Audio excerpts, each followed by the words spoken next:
अस्सलामुअलैकुम। आज हम एक ऐसी टेक्नोलॉजी के बारे में बात करने जा रहे हैं जो आप कह सकते हैं इंटरनेट के बाद शायद सबसे बड़ी तब्दीली लाने वाली है। एक ऐसी चीज जो हमारे मालियात, डेटा और एतमाद को संभालने के तरीके को बिल्कुल बदल रही है। जी हां, हम बात कर रहे हैं ब्लॉकचेन की। लेकिन सबसे बड़ा सवाल यही है कि आखिर ये ब्लॉकचेन होती क्या है? सिर्फ नाम ही सुना है और इसे आम जिंदगी में कैसे इस्तेमाल किया जा सकता है? चलिए इसको ना बिल्कुल आसान लफ्जों में समझने की कोशिश करते हैं। तो सबसे पहले आइए इसके बुनियादी तस्वुर को देखते हैं। आखिर वो क्या चीज़ है जो इस टेक्नोलॉजी को इतना इतना ख़ास बनाती है? इसकी असल रूह क्या है ना? बिल्कुल आसान अल्फाज में अगर समझें तो ब्लॉकचेन एक डिजिटल रिकॉर्ड कीपिंग सिस्टम है। मतलब ये एक किस्म का ऑनलाइन दफ्तर है जहां डेटा लिखा जाता है, लेकिन इसमें ट्विस्ट ये है कि कोई भी उस डेटा को ना तो बदल सकता है, ना उसे मिटा सकता है और ना ही उसमें कोई गलती कर सकता है। इसे समझने के लिए एक ऐसे रजिस्टर या दफ्तर का तस्वर करें जहां हर एंट्री लिखने के बाद उस पर फौरन ताला लग जाता है, पक्का वाला ताला। अब कोई भी उस एंट्री को मिटा नहीं सकता, बस उसके आगे एक नई एंट्री ही लिखी जा सकती है।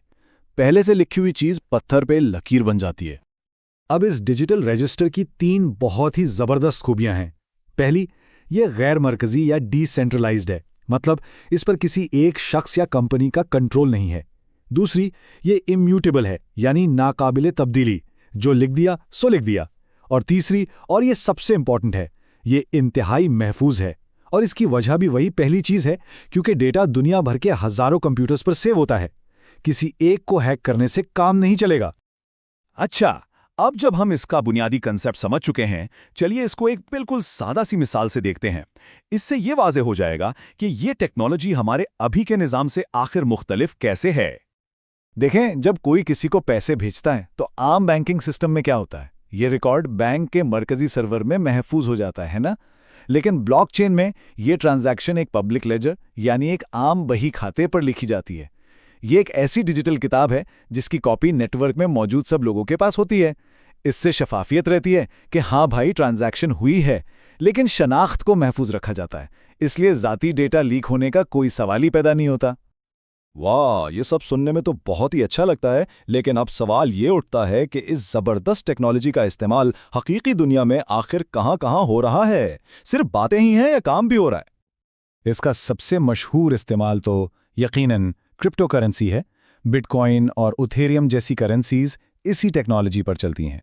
इसके अलावा आपको शायद पता ना हो, लेकिन बड़ी बड़ी कंपनियां अपनी सप्लाई चेन में इसका इस्तेमाल कर रही हैं ताकि ये ट्रैक किया जा सके कि उनका सामान कहाँ बना, कब निकला और किसने रिसीव किया।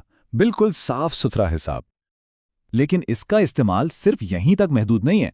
कुछ मुल्क फ्रॉड से पाक इलेक्शंस के लिए ब्लॉकचेन पर मबनी वोटिंग सिस्टम्स पर तजुर्बात कर रहे हैं।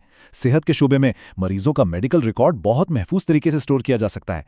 और स्मार्ट कॉन्ट्रैक्ट्स, ये तो एक इनकलाब है। सोचिए, कंप्यूटर कोड में लिखे गए ऐसे मुआहदे जो शराइत पूरी होने पर खुद बखुद बगैर किसी वकील या दरमियानी शख्स के पूरे हो जाते हैं। इतनी सारी बातों के बाद अब आते हैं सबसे अहम हिस्से पर।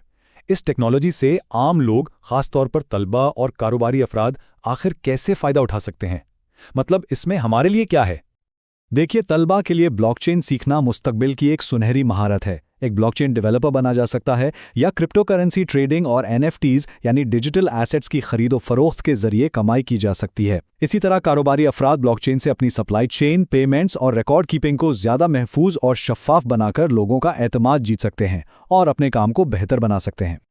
और अब हम अपने इख्तिताम की तरफ बढ़ रहे हैं, और यहाँ ये समझना बहुत ज़रूरी है कि ब्लॉकचेन सिर्फ एक आर्जी ट्रेंड नहीं है। ये कोई ऐसी चीज़ नहीं जो आज है और कल नहीं होगी।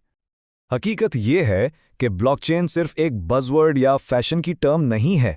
ये टेक्नोलॉजी का मुस्तकबिल है, द फ्यूचर। इसे आज समझ लेने का मतलब है कल की दुनिया के नए डिजिटल निज़ाम का हिस्सा बनने के लिए खुद को तैयार करना। जो आज सीखेगा वो कल आगे होगा। तो अब आखिर में ये सवाल पैदा होता है, इतना सब कुछ जानने के बाद सोचिए कि ये टेक्नोलॉजी किस शोबे में सबसे ज़्यादा इनकलाब ला सकती है। इसके इम्कानात के बारे में ज़रूर सोचिए।